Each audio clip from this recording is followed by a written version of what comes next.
हाँ जी, good morning to all of you. देखिए, आज की हमारी जो क्लास स्टार्ट हो रही है वो है कंसंट्रेशन टर्म। यहां तक हम सारा पढ़ करके आ गए थे पिछले का। हमने सॉल्यूशन का क्लासिफिकेशन किस तरीके से होता है, इन चीजों के बारे में हमने थोड़ा सा सीख लिया था। सॉल्यूशन कैसा होता है, सॉल्यूशन का क्लासिफिकेशन किस तरीके से होगा। अब हम लोग फर्स्ट ऑफ ऑल सबसे पहले जो स्टार्ट कर रहे हैं वो कर रहे हैं कंसंट्रेशन टर्म। अभी कंसंट्रेशन टर्म होती क्या है और इसको किस तरीके से डिनोट किया जाता है। देखिए, फर्स्ट कंसंट्रेशन टर्म, और कंसंट्रेशन टर्म है क्या चीज। लुक, मैंने कहा है for a given of solution, for a given solution the amount of solute, जो सॉल्यूट होगा वो ग्राम में हो सकता है, मोल में हो सकता है, लीटर में हो सकता है, dissolved in a unit volume, unit weight of solvent oblique solution is called concentration. और ये ध्यान रखिएगा, सारी चीज पर्टिकुलर किसी टेम्परेचर के ऊपर होगी। आ रही है बात समझ में। Concentration is always defined with respect to solute. Concentration जो भी डिफाइन की जाती है वो हमेशा सॉल्यूट के रेस्पेक्ट में डिफाइन की जाती है। आ रही है बात समझ में। And it is defined as ratio of mass mole volume of solute to the mass volume of solution oblique solvent. तो मैं ये कह दूं आप लोगों को, इस पूरी चीज को मैं ये कह दूं कि जो मेरे पास में कंसंट्रेशन टर्म है वो वास्तव में कंसंट्रेशन क्या है, रेशियो है। किसका रेशियो है, सॉल्यूट अपॉन सॉल्यूशन और सॉल्वेंट का एक रेशियो है। उसी चीज को हम क्या कह रहे हैं, कंसंट्रेशन। तो कहने का मतलब ये हुआ कि किसी भी सॉल्यूशन को प्रिपेयर करने के दौरान जब हमारे पास में सॉल्वेंट है, अब वो सॉल्वेंट मास में भी हो सकता है और वॉल्यूम में भी हो सकता है। अब हमने उसमें कितना सॉल्यूट डाला, ये सारी चीजें कहलाती है क्या बेटा, कंसंट्रेशन टर्म। बोलो, यहां तक मेरी बात समझ में आई। तो mass mole volume of solute dissolved in mass volume of solution oblique solvent, यही क्या कहलाएगी मेरे पास में सारी चीज, कंसंट्रेशन टर्म कहलाएगी। आइए आगे बढ़ते हैं और इसको समझने की कोशिश करते हैं कि कंसंट्रेशन टर्म कितने टाइप की होती है, फिर इनका किस तरीके से हम स्टडी करेंगे। पहले वन बाय वन मैं आपको समझा दूं कंसंट्रेशन टर्म। अब कितनी कंसंट्रेशन टर्म है पहले मैं आपको वो बता देता हूं, और हमें कंटिन्यूअस वन बाय वन को प्रॉपर वे में स्टडी करते हुए जाना है। क्लियर है। देखिए, सबसे पहले हम बात करेंगे स्ट्रेंथ के जस्ट बाद में हम जो बात करेंगे कंसंट्रेशन टर्म में, वो हम करेंगे वेट बाय वेट परसेंटेज। उसके बाद में हम करेंगे वेट बाय वॉल्यूम परसेंटेज। इसके बाद में जो हमारा डिस्कशन होगा वो होगा volume by volume percentage. After that, इसके बाद में जो हम डिस्कशन करना स्टार्ट करेंगे वो हम करेंगे मोल फ्रैक्शन के ऊपर।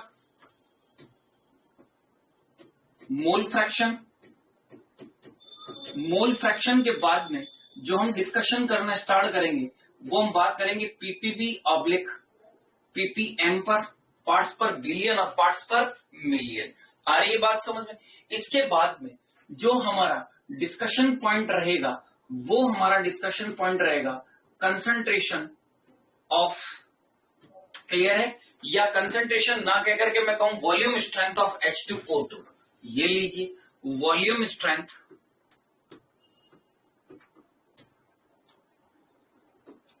ऑफ H2O2 की हाइड्रोजन पेरोक्साइड की वॉल्यूम स्ट्रेंथ को किस तरीके से कैलकुलेट किया जाता है। और इन सब में जो सबसे ज्यादा इंपॉर्टेंट टॉपिक मेरे पास में रहेगा वो रहेगा मेरे पास में सबसे ज्यादा इंपॉर्टेंट टॉपिक रहेगा वो आपके लिए। अब यहां से मैं बात करूंगा आपसे फर्स्ट ऑफ ऑल मोलरिटी। जैसी मोलरिटी बाइंड अप करूंगा मैं बात करूंगा मोलैलिटी। जैसी मोलरिटी को बाइंड अप बात करूंगा मैं करूंगा नॉर्मलिटी। जैसी नॉर्मलिटी को बाइंड अप करूंगा मैं बात करूंगा फॉर्मेलिटी। क्लियर है।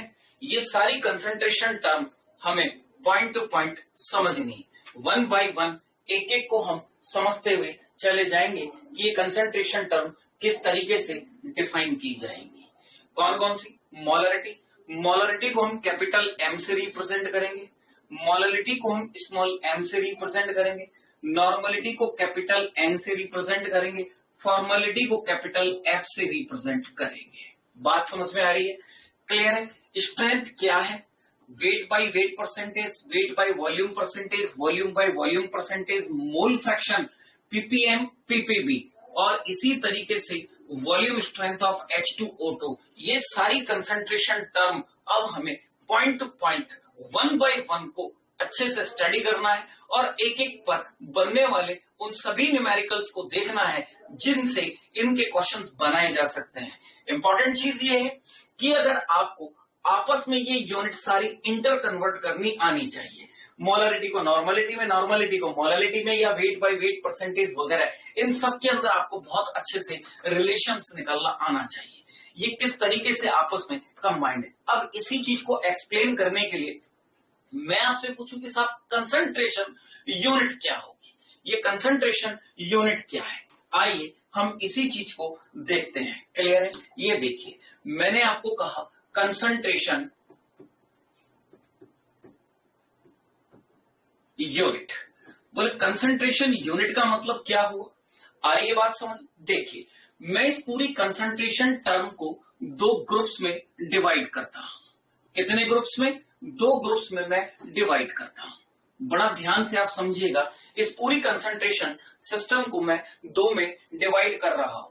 मैं कह रहा हूं पहले को ग्रुप ए और इसको कह रहा हूं ग्रुप बी, इसको कह रहा हूं ग्रुप बी। अब ग्रुप ए में क्या है और ग्रुप बी में क्या है? बोले सर आपने इनको ग्रुप में क्यों डिवाइड किया? ठीक है ना, तो ग्रुप ए के अंदर मैं कहता हूं मैं उन चीजों की स्टडी करूंगा, आगे बात समझ, या मैं उन पर आपसे डिस्कशन करूंगा जो मास रिलेटेड है। यहां मैं उन टर्म से बात करूंगा कंसंट्रेशन की, उन टर्म से बात करूंगा जो कि वॉल्यूम रिलेटेड है। तो मैं ये कह दूं we will discuss those unit, we will discuss आ रही बात समझ में? We will discuss those unit which, आ रही बात समझ में, विच रिलेटेड विथ, या which are volume related, which are volume related. Clear है? मैं यहां पर आपसे उन यूनिट्स की बात करूंगा, आगे बात समझ, those unit which are volume related, जो कि वॉल्यूम से क्या होंगी बेटा, सारे के सारे रिलेटेड होंगी। अब एक बात बताओ, जो चीज वॉल्यूम से रिलेटेड है क्या वो टेम्परेचर पर डिपेंड करेगी? यस, क्योंकि हमने शब्द लिया है काम में वॉल्यूम। तो मैं ये कहूंगा कि जितनी भी वॉल्यूम रिलेटेड यूनिट होती हैं या जितनी भी वॉल्यूम रिलेटेड कंसंट्रेशन यूनिट्स होती हैं वो सभी की सभी टेम्परेचर पर डिपेंड करती है। तो मैं ये कहूंगा टेम्परेचर डिपेंडेंट। डन? मेरी बात समझ में आ गई? ये सारी यूनिट क्या होंगी? टेम्परेचर डिपेंडेंट होंगी। क्लियर? मैं यहां पर आपसे बात करूं कि सर आप ग्रुप बी में कौन सा लोगे, तो मैं डिस्कस उन पर करूंगा जो कि क्या होंगी बेटा, रिलेटेड विथ मास, जो किससे रिलेटेड होंगी? मास से। तो मैं कहूंगा we will discuss those unit which are related with mass, जो यूनिट मास से रिलेटेड होंगी मैं उन पर डिस्कशन करूंगा। क्लियर है? अब मुझे एक बात बताओ, मास को क्या टेम्परेचर पर डिपेंड होता है क्या? मैं अगर यहां कुछ और मास लूं और कोई दूसरे टेम्परेचर पर ले जाऊं उसी मास को, तो क्या मास चेंज हो जाएगा? क्लियर है? तो मैं ये कहूंगा कि ग्रुप बी में जो मेरे पास में जितनी भी कंसंट्रेशन यूनिट आ रही हैं जो कि मास से रिलेटेड है वो हमेशा टेम्परेचर से इंडिपेंडेंट होती है। तो मैं ये कहूंगा इंडिपेंडेंट ऑफ टेम्परेचर, या मैं कह देता हूं इन पर टेम्परेचर का कोई इफेक्ट नहीं पड़ता है, जबकि ये किस पर डिपेंड करती हैं? टेम्परेचर पर। और ये क्या होंगी बेटा? Temperature independent, temperature independent. ये टेम्परेचर पर डिपेंड नहीं करेंगी। क्लियर है? तो ऐसी कौन कौन सी यूनिट है? फर्स्ट ऑफ ऑल हम ये तो जाने कि कौन कौन सी यूनिट है। तो देखिए, number 1 volume by volume percentage. Number 2 volume by volume percentage क्या इस पर डिपेंड करेगी? बोलिए। या फिर मैं कहूं, क्लियर है, वेट बाय वॉल्यूम परसेंटेज, ये भी टेम्परेचर पर डिपेंड करेगी। नंबर 3 अगर मैं आपसे कहूं मोलरिटी, मोलरिटी। नंबर 4 मैं आपसे बात करूं नॉर्मलिटी। आ रही है बात समझ में? नॉर्मलिटी। और नंबर 5 मैं आपसे बात करूं फॉर्मेलिटी। ये लीजिए, ये सारी कंसंट्रेशन टर्म जो होती है वो टेम्परेचर पर डिपेंड करती है। क्लियर? बात समझ में आ रही? अब ऐसी कौन सी कंसंट्रेशन टर्म है या यूनिट्स है जो टेम्परेचर पर डिपेंड नहीं करती है? First of all weight by weight percentage, clear है। सेकंड मोल फ्रैक्शन, ये लीजिए। थर्ड नंबर मैं अगर बात करूं तो PPB/PPM, पार्ट्स पर बिलियन और पार्ट्स पर मिलियन, ये भी टेम्परेचर से इंडिपेंडेंट होती है। क्लियर है क्या? और चौथी अगर मैं बात करूं तो वो है मोलैलिटी। मोलैलिटी ये भी क्या होती है? टेम्परेचर पर डिपेंड नहीं करती है, ये टेम्परेचर से इंडिपेंडेंट होती है। अब बात इस बात की है कि अगर मैं इनको आपस में ग्रुप ए की यूनिट को ग्रुप बी में कन्वर्ट करना चाहूं और ग्रुप बी की यूनिट को ग्रुप ए में कन्वर्ट करना चाहूं तो 101% इनके बीच में कोई तो रिलेशन होना चाहिए जिनसे मैं इन यूनिट्स को आपस में कन्वर्ट कर लेता हूं। तो क्वेश्चंस में हम लोगों को यही देखने को मिलता है। सबसे पहली चीज, वो हमें कोई चीज ग्राम में देगा, उसको एमएल में कन्वर्ट करवाएगा। एमएल में देगा तो वो हमें कोई चीज ग्राम में कन्वर्ट करवाएगा। आ रही बात समझ में? इन सारी चीजों को हम देखते हैं कि किस तरीके से वो हमें कन्वर्ट करवाएगा। तो ग्रुप ए की टर्म को ग्रुप बी में और ग्रुप बी की टर्म को ग्रुप ए में किस तरीके से कन्वर्ट किया जाए, इन दोनों के बीच में एक जनरल रिलेशन होता है, डेंसिटी।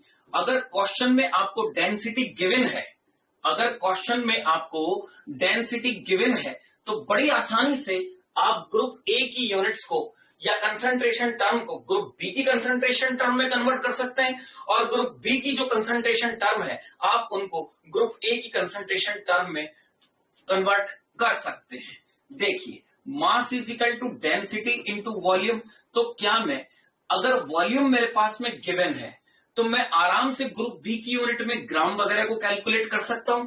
और अगर मेरे पास में यहां पर मास है तो मैं बड़ी आसानी से यहां से वॉल्यूम को कैलकुलेट करता हुआ मास अपॉन डेंसिटी रखता हुआ, क्या अगर मेरे को वॉल्यूम से रिलेटेड कन्वर्ट करना है और मास गिवन और डेंसिटी से डिवाइड करके, तो ग्रुप बी की यूनिट को ग्रुप ए में कन्वर्ट कर सकता हूं। किससे? इस वाले से। और ग्रुप ए की यूनिट को ग्रुप बी की यूनिट में कन्वर्ट कर सकता हूं। किससे? Mass is equal to density into volume से। बोलो, फर्स्ट ऑफ ऑल मेरी ये बात आप दोनों को बड़े अच्छे से समझ में आई कि कंसंट्रेशन टर्म है क्या, कंसंट्रेशन कितने टाइप की होती है, ये कंसंट्रेशन है क्या। किसी भी सॉल्यूट का मैक्सिमम अमाउंट जो सॉल्वेंट में पर यूनिट वॉल्यूम में जो डिसॉल्व किया जा रहा है, या तो वो सॉल्वेंट हो सकता है या सॉल्यूशन हो सकता है, उसी चीज को हम क्या कह रहे हैं बेटा? कंसंट्रेशन। कंसंट्रेशन हमेशा कैलकुलेट की जाएगी with respect to solute. Always remember that. Clear है? ऑलवेज रिमेंबर दैट कि कंसंट्रेशन हम टर्म जो निकाल रहे हैं वो किसके लिए निकाल रहे हैं? सॉल्यूट के लिए निकाल रहे हैं। तो वास्तव में कंसंट्रेशन क्या है? Moles, mass, volume of solute divided by mass oblique volume solution oblique solvent. तो कुल मिलाकर के ये सॉल्यूट ऑब्लिक सॉल्यूशन, या मैं कहूं सॉल्यूट ऑब्लिक सॉल्वेंट का एक रेशो ही मेरे पास में क्या कहलाता है? कंसंट्रेशन कहलाता है। बहुत टाइप की कंसंट्रेशन टर्म होती है जिनको हमने क्या कहा है? स्ट्रेंथ का है, वेट बाय वेट वॉल्यूम का है, वेट बाय वेट परसेंटेज का है, फ्रैक्शन मोल फ्रैक्शन का है, पीपीबी पीपीएम का है, molarity, normality, formality and volume strength of H2O2। फिर इन सारी कंसंट्रेशन टर्म को हम दो सेक्शंस में डिवाइड कर रहे हैं। कैसे? कि कंसंट्रेशन यूनिट है क्या? एक ग्रुप ए में और एक ग्रुप बी में। तो ग्रुप ए की जितनी भी यूनिट्स हैं क्लियर है? मैं कह रहा हूं कि मैं जिन पर भी डिस्कस करूंगा ग्रुप ए में वो सारी वॉल्यूम रिलेटेड होंगी, और जो यूनिट वॉल्यूम रिलेटेड होती है वो टेम्परेचर पर डिपेंड करती है। ग्रुप बी के अंदर जैसे ही मैं आता हूं तो मैं उन सारी कंसंट्रेशन यूनिट से डील करता हूं जो कि मास से रिलेटेड होती हैं, और जो मास से रिलेटेड है वो कभी भी टेम्परेचर पर डिपेंड नहीं करती है। तो ग्रुप बी में जितनी भी यूनिट है वो टेम्परेचर इंडिपेंडेंट है, उन पर टेम्परेचर का कोई इफेक्ट नहीं पड़ता, जबकि ग्रुप ए में जितनी भी यूनिट्स हैं उन पर टेम्परेचर का इफेक्ट पड़ता है। इसीलिए लेबोरेटरी में जब हम काम करते हैं तो देखो मोलरिटी, फॉर्मलिटी और normal solution, molar solution, formal solution हम तुरंत प्रिपेयर करते हैं। ऐसा नहीं कि हमने बना करके रख दिया और कुछ देर बाद हम काम में ले लेंगे, नहीं। क्यों? क्योंकि टेम्परेचर का इफेक्ट होता है। उनकी स्टैंडर्ड नॉर्मलिटी और मोलरिटी के अंदर 101% डिफरेंस आ जाएगा। क्लियर है? जबकि ये यूनिट होती है, क्लियर है, weight by weight, percentage, mole fraction, molarity, parts पर मिलियन, पार्ट्स पर बिलियन, हम इनके स्टॉक सॉल्यूशन बना करके लेबोरेटरी में बड़ी आसानी से रख सकते हैं। क्यों? क्योंकि इन पर टेम्परेचर का कोई इफेक्ट नहीं पड़ता है। यहां तक मेरी बात आप लोगों को बिल्कुल अच्छे से समझ आ गई हो। क्लियर है? अब इन सारी कंसंट्रेशन टर्म को हम कैलकुलेट कैसे करें, क्या क्राइटेरिया हम सेट करें कि ये सारी की सारी कंसंट्रेशन टर्म अब हमें बड़ी आसानी से समझ में आने लगे।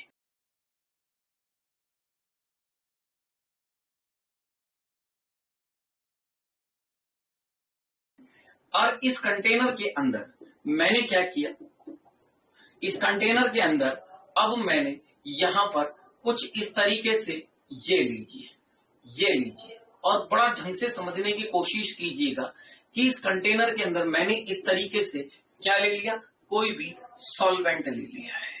ये लीजिए, इस सॉल्वेंट को मैं हमेशा और हमेशा बी से रिप्रेजेंट करूंगा।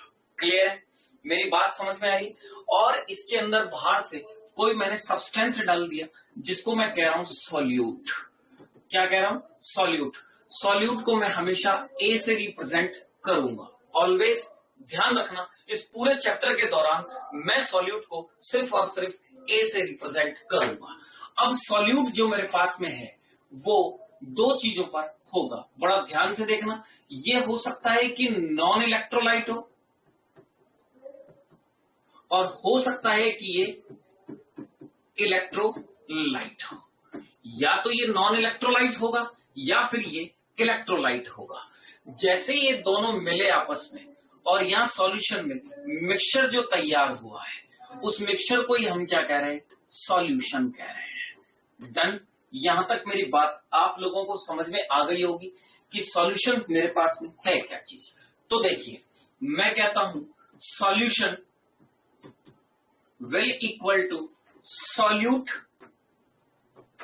Plus solvent. क्लियर है? और सॉल्यूट को मैं ए से डिनोट कर रहा हूं और सॉल्वेंट को मैं सिंबलाइज कर रहा हूं बी से। क्लियर है? अब मैं इस सॉल्यूशन के अंदर जो मैं आपको पढ़ा के आया था पूरे 9 टाइप के सॉल्यूशन की एक एक चीज को मैं आपसे डिस्कस करूंगा, और यहीं से हम हमारे कंसंट्रेशन टर्म के सारे फॉर्मूलों को डिराइव करेंगे। डिराइव करने के बाद ही हम उनकी डेफिनेशंस को लिखेंगे। क्लियर है क्या? क्योंकि किसी भी टर्म की डेफिनेशन को आपको कभी रटना नहीं है, वो समझना है, और समझ करके फिर उसको अपनी भाषा के अनुसार, जो भी आपकी लैंग्वेज है, दैट मीन्स जो समझने वाली लैंग्वेज है उसके अनुसार उसको केमिस्ट्री के लैंग्वेज में डालते हुए आपको डेफिनेशन बनानी आनी चाहिए। कैसे? मान लीजिए कि मेरे पास में जो सॉल्वेंट है, क्लियर है, और जो सॉल्यूट है, मैं ये मान लेता हूं कि जो मेरे पास में मास है, क्लियर है, ये लीजिए कि मेरे पास में जो मास है वो मेरे पास में WA होगा और इसका मास WB होगा। अब मैं बात कर लेता हूं मोलर मास की, तो ये लीजिए इसका मोलर मास, मैं ये कह देता हूं कि इसका मोलर मास मेरे पास में MA होगा, तो इसका मोलर मास MB होगा। अब ध्यान से देखिए, सॉल्यूट प्लस सॉल्वेंट और मास एडिटेबल प्रॉपर्टी होती है, आपस में जुड़ते हैं। तो जो सॉल्यूशन का मास होगा क्या वो WA प्लस WB होगा। इसी तरीके से सॉल्यूशन का जो मॉलिक्यूलर मास होगा MA प्लस MB होगा। मान लीजिए कि सॉल्यूट और सॉल्वेंट बोथ आर लिक्विड। अगर ये लिक्विड है तो सॉल्यूट का वॉल्यूम VA और इसका वॉल्यूम वी बी होगा। अब एक बात बताइए, एक बॉटल के अंदर मैंने 250 ml पानी पहले से ले रखा है और उसमें 100 ml पानी और डाल दिया, तो क्या उसका वॉल्यूम बढ़ जाएगा? यस या नो? तो कहने का मतलब वॉल्यूम भी क्या है मेरे पास में, एक एडिटिएबल प्रॉपर्टी है, लेकिन डेंसिटी पर कोई इफेक्ट नहीं आया है। इस बात को ध्यान रखना, क्योंकि इस चैप्टर में थर्मोडायनेमिक्स का भी बहुत अच्छा रोल है। क्लियर है? डेंसिटी का भी बहुत अच्छा रोल है, थर्मोडायनेमिक्स का भी बहुत अच्छा रोल है। एक बॉटल है, बॉटल में मैंने 250 ml वाटर लिया, जस्ट लाइक समझिए कि ये मेरे पास में एक बॉटल है और इस बॉटल में इतना पानी है। अब इसके अंदर मैंने और पानी डाल दिया, तो क्या इस पानी की डेंसिटी चेंज होगी? नहीं, डेंसिटी तो सेम रहेगी, लेकिन वॉल्यूम तो बढ़ गया। तो मैं कह सकता हूं क्या वॉल्यूम एडिटिएबल प्रॉपर्टी है। तो मैं ये कह दूं कि यहां पर जो सॉल्यूशन का वॉल्यूम होगा वो VA प्लस VB होगा। क्लियर है?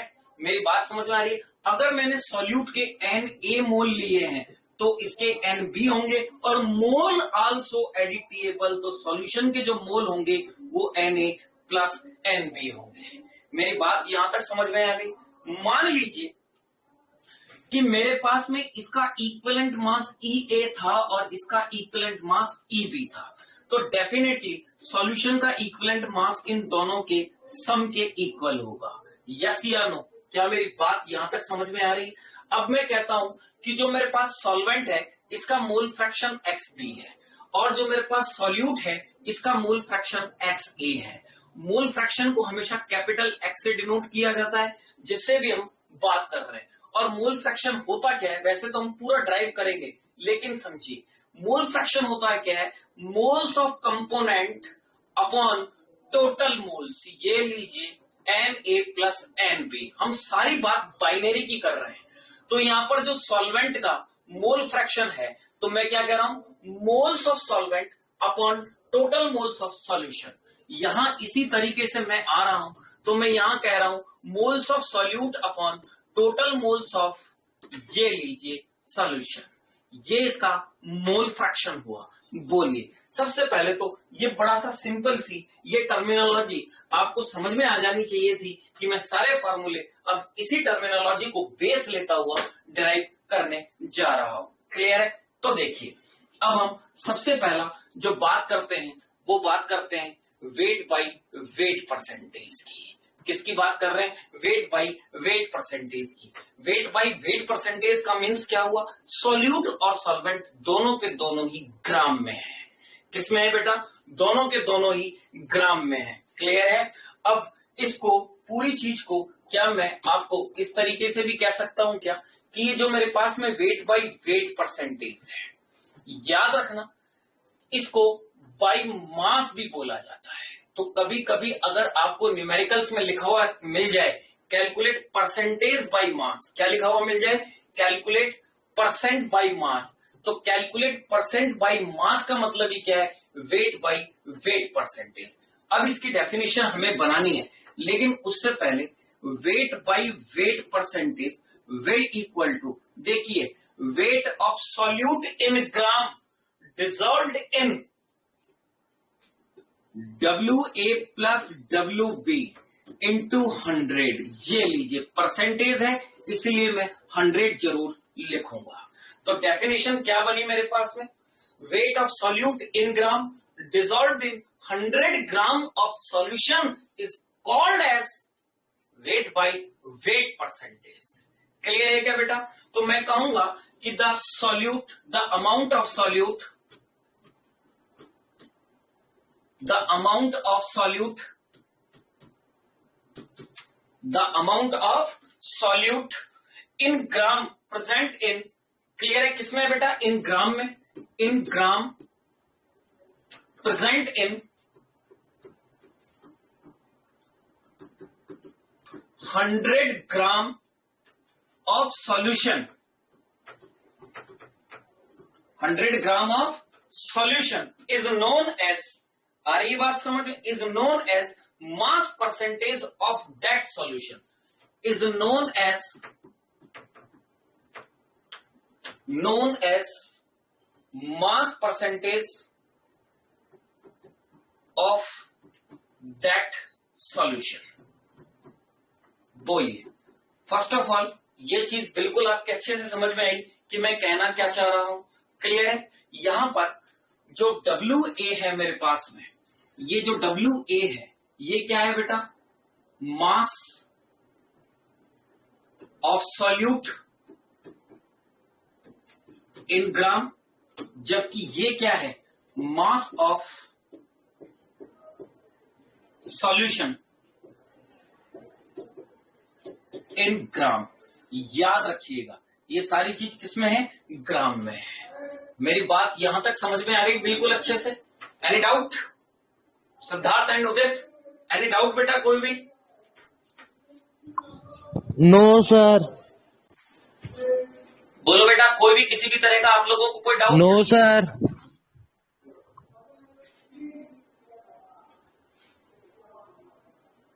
ओके, अब हम आगे बढ़ते हैं और देखते हैं इससे रिलेटेड कुछ न्यूमेरिकल्स, और न्यूमेरिकल्स को हम कंप्लीट करते हैं।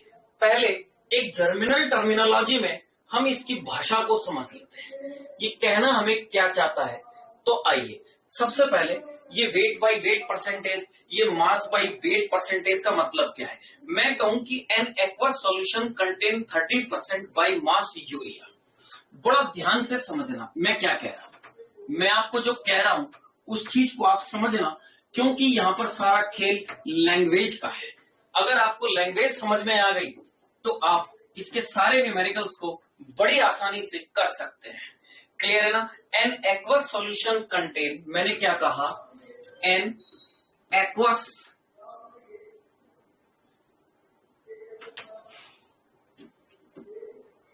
Solution contain 30% by mass urea. आ गई बात से। इसका मतलब क्या हुआ, सबसे पहले आपको ये चीज समझ में आ जानी चाहिए कि क्वेश्चन में ये लिखा हुआ आ जाए N aqueous solution contain 30% by mass urea, इसका मीन्स क्या है। तो इट मीन्स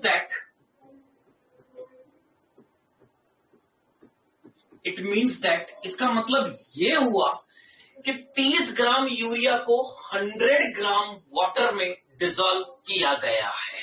आ रही बात समझ में। तो मैं ये कहूंगा it means that 30 gram urea present 100 gram solution. पहली बात ये बताओ कि ये चीज आपको बड़े अच्छे से समझ में आई क्या, कि N aqueous solution of contain 30% by mass urea का मीन समझ में आया क्या। कभी भी क्वेश्चन में किसी भी तरीके से अगर इस तरह की लैंग्वेज आपके सामने आए तो क्या अब आप अच्छी तरीके से इस भाषा को समझते हुए जवाब दे सकते हैं। क्लियर है। आइए अब हम आगे बात करते हैं इससे रिलेटेड कुछ छोटे छोटे न्यूमेरिकल्स की। क्लियर है, आ रही बात समझ में। देखिए मैंने कहा क्वेश्चन नंबर 1 बहुत छोटे छोटे, थोड़ी स्पीड पकड़ करके आप लोग सॉल्व करना। मैंने कहा है कि 20 gram sugar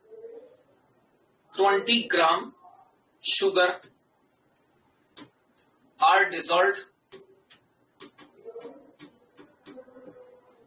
in 80 gram of water. Then calculate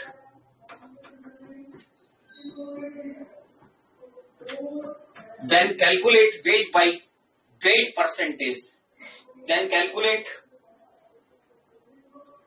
mass percentage of sugar. Then calculate mass percent of sugar.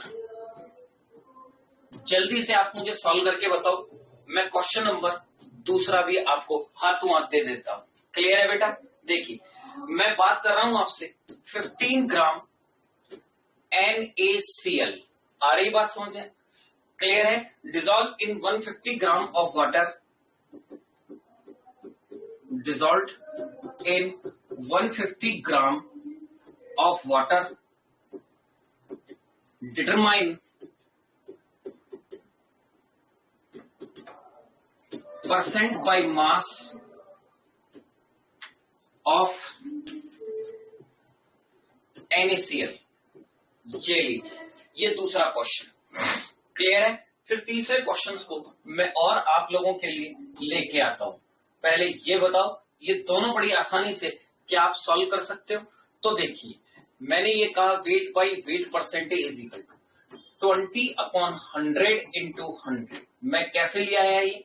आइए, 20 प्लस 80 देन कैंसिल आउट, तो ये सॉल्यूशन हो गया 20% बाई मास। बोलिए, इतना सा ही छोटा सा आंसर था। इसी तरीके से अगर मैं इसको सॉल्व करूं तो वेट बाई वेट परसेंटेज कितना दिया है मैंने? 50, और नीचे 150 plus 15 multiplied by 100। That means क्या मैं इसको लिख सकता हूं 15/165 इंटू 100। क्लियर है क्या? और क्या अब मैं यहाँ पर वेट बाई वेट परसेंटेज को कैलकुलेट करूं तो weight by weight percentage will equal to कितना हो जाएगा? 1500/165।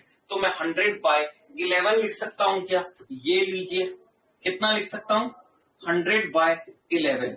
और जैसे ही मैं इसको सॉल्व करूंगा तो 9.09 वेट बाई वेट परसेंटेज मेरे पास में आंसर आ जाएगा क्या? बिल्कुल सिंपल सा जवाब आप लोगों के सामने है। आइए, इसी तरह का एक और क्वेश्चन मैं आपके सामने वेट बाई वेट परसेंटेज पे डालता हूं और आपसे डिस्कस करता हूं। क्लियर है क्या?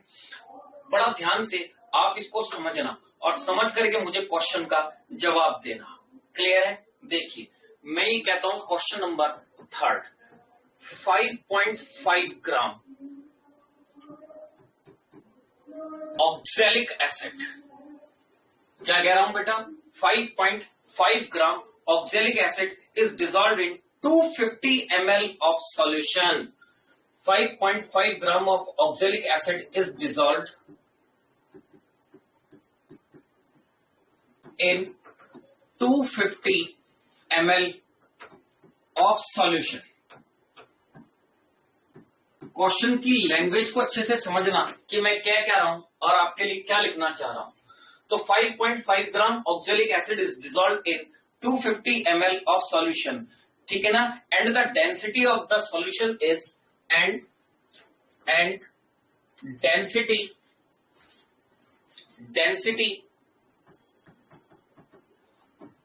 Of the solution is 1.1 gram per ml। कितनी है बेटा? 1.1 gram per ml। Determine the mass percentage of oxalic acid. Determine the mass percent of oxalic acid. Oxalic acid. ये लीजिए, ये क्वेश्चन तैयार कर दिया मैंने आपके लिए। अगला मैं एक और क्वेश्चन आपको देता हूं। ये लीजिए क्वेश्चन नंबर 4।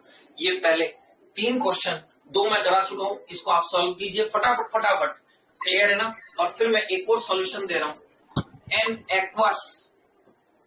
आ रही बात समझ में? क्या कह रहा हूं? N aqueous solution